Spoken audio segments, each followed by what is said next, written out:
All right, y'all, welcome to the show. So, in just a second, 60 Minutes is now ruthlessly going at Trump's jugular. You all know there was a big scandal where the main producer stepped down because he was getting pressure to be not so anti-Trump from management. And now you have the people who work at 60 Minutes stepping up and basically saying, like, nah, that's our boy right there, and we're going to continue his legacy and keep going after Trump. So it's very clear that they're saying, you are not going to change the editorial direction of this show. So I love that. I got some great video clips for you. I mean, they're going after what I think it's fair to call Trump's Mafia fascism, which is a beautiful thing to see how much they're taking him down. So we'll talk about that. I also have some horrible news that now FEMA is being destroyed by Trump once and for all. He was talking about abolishing it. He's now trying to bring that to fruition. We'll dive into that. We'll talk about some disgusting new facts that were revealed about Trump's budget. We have shocking proof that Trump's coin, his crypto coin, is actually the massive scam that we thought it was. Wait until you hear these numbers, this breakdown. It is wild, man. And we also have Scott Bessent, the Treasury Secretary. He can't answer basic questions in a committee hearing, and it was just this viral humiliation. So we'll dive into that. And then later on, Trump's favorite dictator is now arresting journalists. That's great. It's great. The slide to fascism has been real wonderful to see. All right, so here we go. Let's start with this. This is Scott Pelley from 60 Minutes, and they're talking about what exactly Trump is doing here with the executive orders that he signed against law firms and what the grand plot is. Let's watch. Beginning in February, the president signed the orders attacking the law firms. Wait, I just want to savor this one, please. 6 firms in 6 weeks, including Mark Elias's former firm.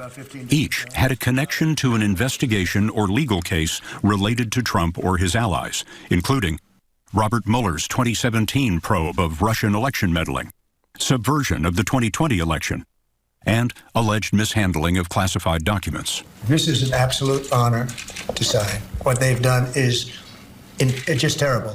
Targeted firms say what the president signed amounted to a corporate death penalty. And it should never be allowed to happen again. The orders threaten to bar attorneys from where they work, courthouses and federal agencies, and cancel the contracts of law firm clients. For example, an aerospace company could lose its federal contracts if it stayed with the firm. A senior partner at one firm told us the president's orders were, quote, diabolical, intended to bankrupt us. He said within hours, his major clients were threatening to drop his firm. It took only a matter of days before America's wealthiest and most powerful law firms buckled. In a shock to the legal community, 9 major firms went to the White House to make a deal. Some say they were pressured not by a written order, but by a message from the White House threatening an order. Is trying to intimidate them, the way in which a mob boss intimidates people in the neighborhood that he is seeking to either exact protection money from or engage in other nefarious conduct. I mean, the fact is that these law firms are being told, if you don't play ball with us, maybe something really bad will happen to you. So think about what he's trying to do here. What he's trying to do is make it so that there's not a single law firm in the country that'll take up a case against him and his allies. And the goal is this will destroy the rule of law. This will get rid of the idea of checks and balances. Everybody will be too scared to come after us. We'll be able to do whatever the hell we want, and we'll get our pound of flesh from our opponents and get them in line by letting them know that day is over, bro. There's no holding the president accountable. I can do whatever the fuck I want. Now, initially, like he says, a lot of the people caved. A lot of them caved. But what happened after was there was a letter written by, I think it was 100 law firms that basically told Trump to fuck off.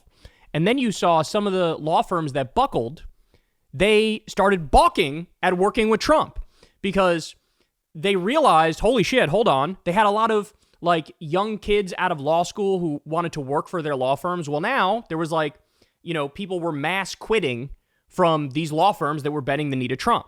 And so, they're caught between a rock and a hard place, right? Because on the one hand, they were saying, in order to keep business running smoothly, I guess we have to bend the knee to Trump. But then they realize, well, hold on, there's actually a lot of consequences if we do bend the knee to Trump. And so they're balking because Trump wants them to do tens of millions or hundreds of millions of dollars of pro bono law work. For what? to go argue that like due process shouldn't exist anymore, habeas corpus shouldn't exist, let's ignore the Constitution, let's do mass kidnappings and human traffickings that we'll call deportations. And so, thankfully, after they had caved, they were like, maybe no, I don't know about all this, dog. But understand, guys, that Trump's plan here relies on the fact that I will intimidate people, and they'll give me an inch, and then I'll take a mile. And the only way out of this mess, as I've said 1,000 times, is we all need to stand up with one voice in unison and say, we're not giving you an inch. Bro, we're not giving you a fraction of a millimeter, dog. And so the great work here by 60 Minutes sort of exposing exactly what's going on. And the other thing is, now with stuff like this coming out, it makes it more likely again that they won't bend the knee, because this is the equivalent of societal pressure in the other direction. Now, Trump is going to try to do everything he can to make their life a living hell, but guess what? We just got a court decision the other day where the court was like, you can't sign an executive order to just target a specific law firm. That's fucking absurd. But we're not done. We got some more clips here. Here we go. You're at the mercy of the government, and it's like a protection racket. John Kecker is a prominent attorney and Democrat in San Francisco. You're not suggesting that the president's running a protection racket. I am. I'm suggesting that he is violating the rule that says you can't offer a thing of value in return for an official act. That happens to be the definition of bribery. Anybody else who came to Washington and said, I will give you $100 million of free legal services if you do this for me, would be convicted of a bribe. At this point, we're looking at 60 Minutes be more aggressive against the Trump regime than I've seen any media be against them. So this is a big deal. This is a big deal. More. Are we reaching a point where a person will go to a law firm with a case that is opposed to the president of the United States, and the law firm will think, do we really want to take this case? We're already there. They are deciding not to take on certain kinds of clients that might upset the administration, or not taking on certain kinds of causes that might put them in the crosshairs of the administration. That's such a great point, too. Think about it. Trump is not just doing this for him and his inner circle, which he is doing it for them, but it's not solely about that.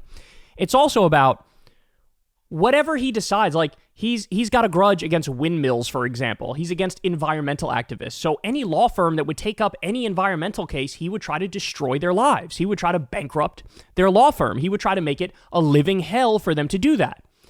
And it's this on every issue, right?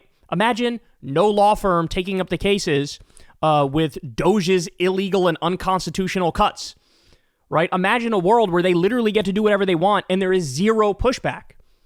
It's untenable to have no law firms take up cases involving the social safety net, involving business regulation, involving Wall Street, involving environmental policy.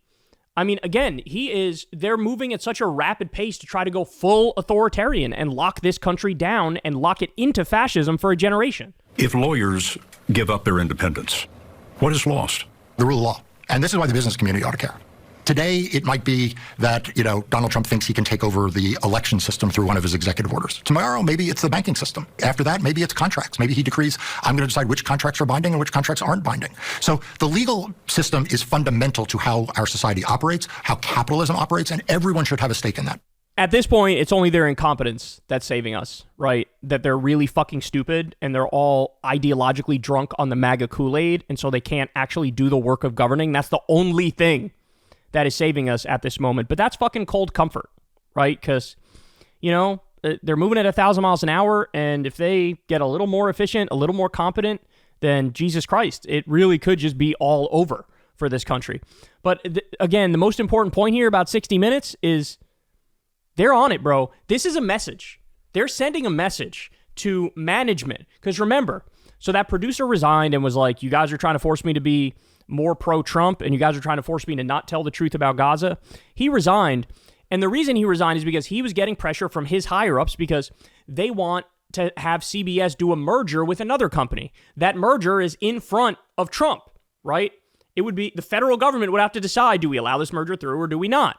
So they were willing to pay him money over the lawsuit, over how they edited a Kamala interview. They were willing to settle and pay him millions of dollars over that, right? And this is Scott Pelley and 60 Minutes basically putting their middle finger up to the higher ups at CBS and the higher ups at the parent company saying, fuck your merger. we are doing our job. We are not going to stop doing our job. You heard him. They compared him to a mafia boss. They're effectively talking about his fascism. They accused him straight up of this is like bribery. This is wildly illegal. They're laying it all out there, bro. And so this is good to see, right? In the same way that I've been talking about how if you turn on MSNBC these days, they're sounding a lot like me. They're calling Trump a fascist. They're talking about Kilmar Abrego Garcia. They're talking about all these things that matter. It's weird, isn't it? There's certain moments where people's true colors show. And a lot of people in this moment have let us down, right? I mean, think of a guy like Bill Maher, or like Joe Rogan, right? Fucking just pathetic people who just got swept up in this fucking MAGA bullshit craze, which is only going to be here for a short amount of time and destroying their reputations based on that. But then at the same time, there's people, shows like this where you're like, holy shit, they're the real fucking deal. And I didn't know that, because in our minds, we think corporate media equals bad. But at the same time, there's definitely variations, right? And as I've said before, we're at the point now where so-called new media is actually a bigger disgrace than so-called corporate media. Because that was where all the promise was, and all these idiots fucking blew it to hop on the bandwagon, the MAGA bandwagon, with all the idiocy and lunacy and fascism and war crimes, etc. So, what a great segment here from 60 Minutes. And look, the downside is none of these people's jobs are safe, and that's why it's extra brave, right? Because Scott Pelley is playing with his job here. He could easily get fired. Whoever they bring in to oversee it is obviously going to be way worse than the previous guy. They're going to try to make them go softer on Trump. They're going to try to make them not tell the truth about Gaza. But this is a fucking statement they have here, bro. This is a statement. They are being crystal clear. Trump is a mafia boss fascist, and he's attempting the wildest and most clear authoritarian takeover of all time. And we're not just going to fucking lay down. We're going to bring it up. We're going to tell you the truth, and we'll see what happens. And maybe they will be fired, or they will be demoted, or they will bring in a new cast that absolutely destroys the show. But this is a moment for integrity, and this is a moment for truth, and they just delivered. Hey, y'all, do me a favor and like and subscribe. It helps out big time in the algorithm. Click the bell as well for notifications when videos drop, and watch that video on screen right now. You know you want to.